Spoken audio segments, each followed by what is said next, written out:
C'era una volta un gruppo di amici che, appese le ginocchiere al chiodo, ha deciso di fondare una società di pallavolo femminile, l'Arvas Volley. Questa società è nata da un gruppo di amici che partecipava al campionato di Serie C maschile.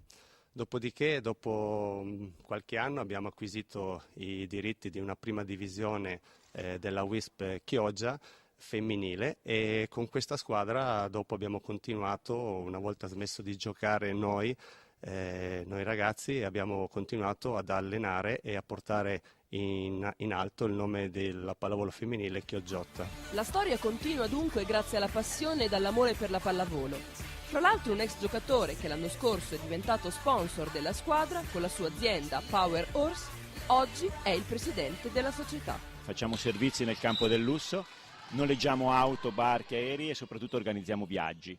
È un nuovo tipo di attività che però devo dire ha preso molto nel settore, ci sono parecchie richieste ed è un'attività in forte crescita.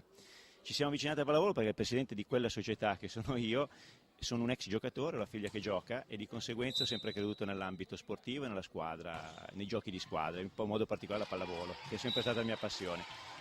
Unendo l'utile e il dilettevole, a questo punto abbiamo portato questa società che è leader nel suo settore, che comunque ha anche altre attività legate allo sport nel campo delle corse, anche a affacciarsi nella realtà della pallavolo. E cosa migliore era giocare in casa.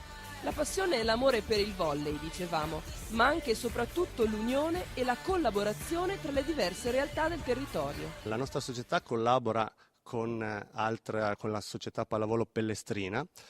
Il nostro obiettivo è quello anche di raggruppare più società anche qua nel territorio di Chioggia, perché pensiamo che per ottenere quello che vogliamo ci deve essere un'unione da parte di tutte le società che ci sono qua a Chioggia, perché sul settore giovanile bisogna lavorare, è inutile disperdere le forze che ci sono.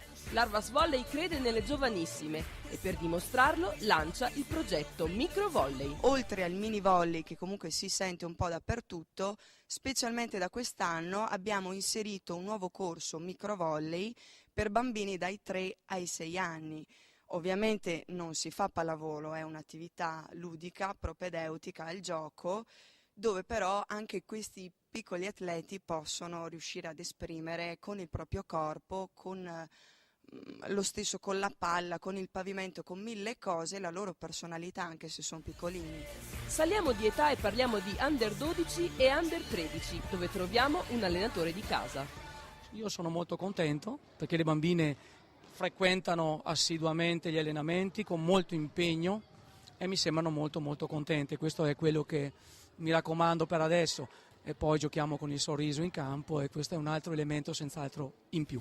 Ma parliamo ora di Under 14. La squadra di punta del settore giovanile prenderà parte a tornei al di fuori del territorio. Abbiamo comunque sempre nel programma di quest'anno quello di cercare di fare dei tornei sia a livello nazionale che a livello anche internazionale, ci stiamo attivando anche in questo senso, sia per un lavoro di migliorare anche il gruppo, l'assieme della squadra, e anche per vedere nuove realtà e società anche straniere come lavorano e come si sono impostate negli allenamenti, nelle partite, insomma. Ecco.